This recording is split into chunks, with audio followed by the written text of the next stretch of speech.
Hello, good day mga ka-travel. Tara, samahan nyo kami sa bike adventure namin dito sa may Boracay. April 27 ng gabi, Sunday, 9 PM nang umalis ako dito sa Cavite. Dito kami dadaan sa may Tagaytay to Lemery and then sa may Batangas Port, sa may Batangas City. Pero bago yan, may dadaanan muna ako dito sa may Robinson, Palapala. Si Muamua, kasama ko, dalawa kami sa ride na to. 3 years ago na rin, nang huli ko siyang makasama sa Bicol Ride. So ngayon lang uli kami magra-ride nito after 3 years. 11 o'clock PM na nag-ride out kami dito sa may Dasmariñas. So babaybayin namin tong Tagaytay hanggang Batangas na to.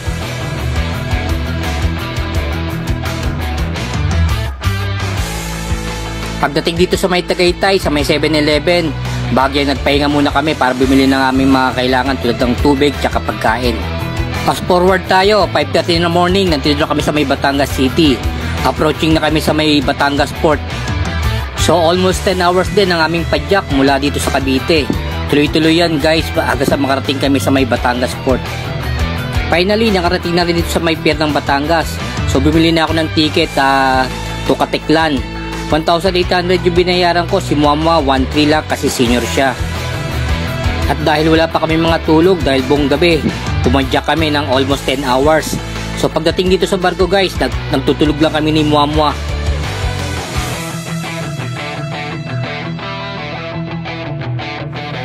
Ten hours ang biyahe namin sa barko at 5 PM ng hapon nang dumating kami rito sa may Caticlan.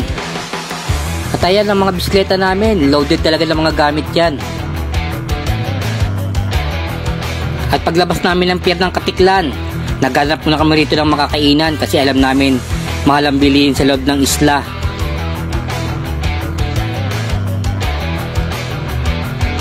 At bago ka makapasok ng isla, kailangan muna magbayad ng terminal fee at ng environmental fee. So umabot din ng almost 450 kasama ng ticket boat. Ayan, makikita nyo sinasakay na yung mga bisikleta namin sa bangka. Almost 15 to 20 minutes lang naman ang biyahe sa bangka.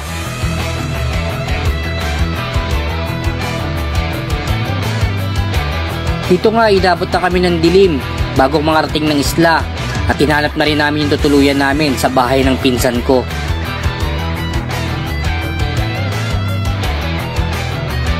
At dito nga, nagpalipas na kami ng gabi. Hindi muna kami gumala kasi mga pagod din kami galing sa biyahe. 7 o'clock in the morning, ito na ang day 1 namin. So nagpiprepare na kami para sa aming bike adventure dito sa Boracay.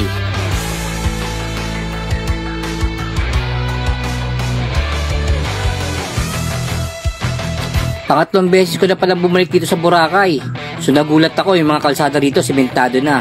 Not like before, ay rough road talaga rito guys.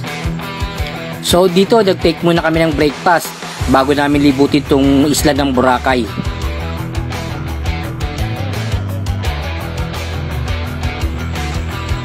Dito sa Bora guys, may tinatawag na Station 1, 2 and 3. So dito muna kami pumasok sa Station 2 and 3.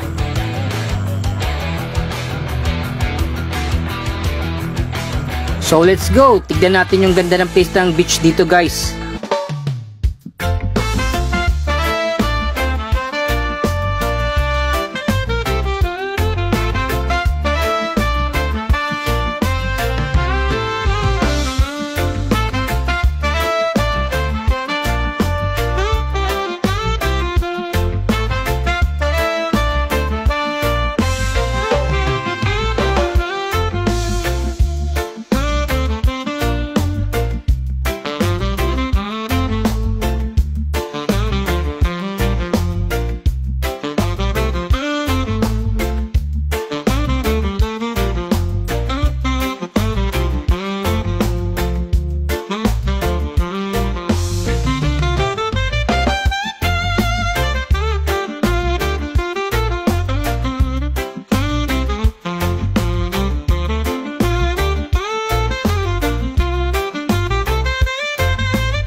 So after naming malibot ang Station 2 and 3, dito naman kami pumunta sa may Station 1.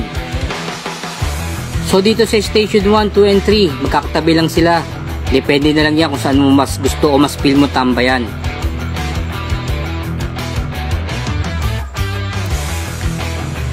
Dito pumasok kami at nag-inquire. Natripan namin yung lugar nila, napakaganda guys. At yung pool nila napakalinis, parang trip namin maligo dito. So dito free naman pala maligo, basta turista ka, walang problema. Pero kasi hindi to ang target namin. Ang target namin paliguan doon sa may Puka Beach, so papunta na kami ngayon doon. Pero kasi ang Puka Beach may kalayuan mula dito, so parang dulo na siya ng island. So wala namang problema kasi talagang yan ang trip namin, magbisikleta. Dito nagpalamig muna kami, approaching na rin kami sa may Puka Beach.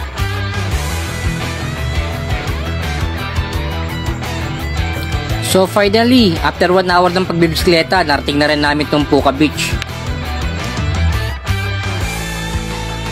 Medyo kakaiba nga lang itong Puka Beach. Medyo may kalayaan ka rito, not like doon sa mga una naming station na pinuntahan. Dito kasi pwede mong ipasok yung bisikleta mo at walang mga restaurant sa harapan ng beach. Dito ay may nakausap kaming taga-lokal. Dito wala namang cottage dito, pero mayroon kang arkilay na parang banig. May kasama ng ano yan, buko juice, 250. Ayan nga yung mga banig na inarkila namin. 250 yung bawat isa niyan. At dito naligo na rin kami, kaya lang hindi ko na nakuha na ng video habang naliligo kami kasi hindi naman waterproof yung camera ko. At ayan yung makikita nyo yung lalaki sa video, yung mistiso. Tubong Laguna pala yan guys. Kaya lang matagal na siya nagtatrabaho rito sa Boracay, kaya ganyan lang ang kulay niya.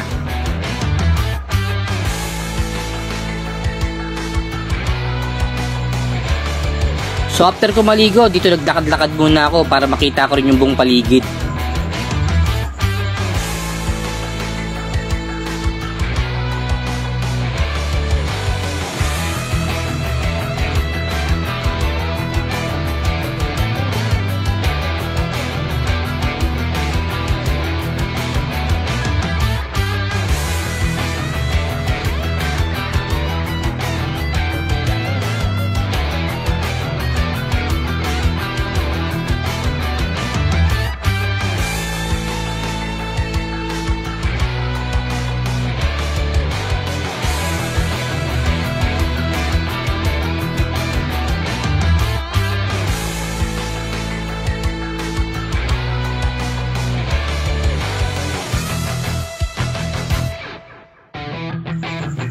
At dito nga bumalik na ako. Ang next na pupuntahan namin yung tinatawag na New Coast Boracay sa may Keyhole. Puntahan dito ng mga turista guys, so maganda rin itong ma-experience namin na marating. At dito nagka-problema ako, sinita ko ng gwardiya kasi hindi ko dala ang helmet ko, bawal ang hindi naka-helmet. So ang ginawa ko, bumalik ako ng bahay para kunin yung helmet ko. So nakakapagod din talaga, almost 1 hour din ako nagpadyak ulit pabalik. So nandito na nga ako sa New Coast Boracay. Ang ganda ng view rito. Kitang kita mo yung view sa ibaba. So dito hinahanap ko na yung Keyhole, na isa siyang cave na maganda yung rock formation niya.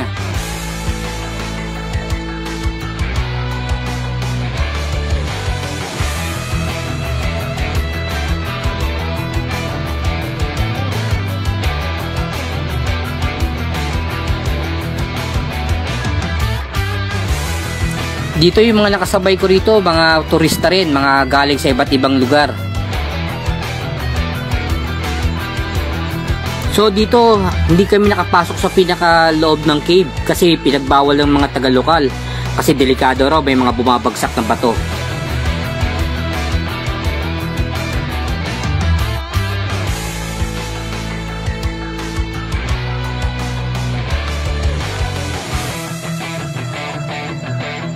So dito nagtatapos ang aming day 1 sa aming bike adventure dito sa Boracay. Stay tuned lang kayo mga ka-travel kasi mayroong part 2 to.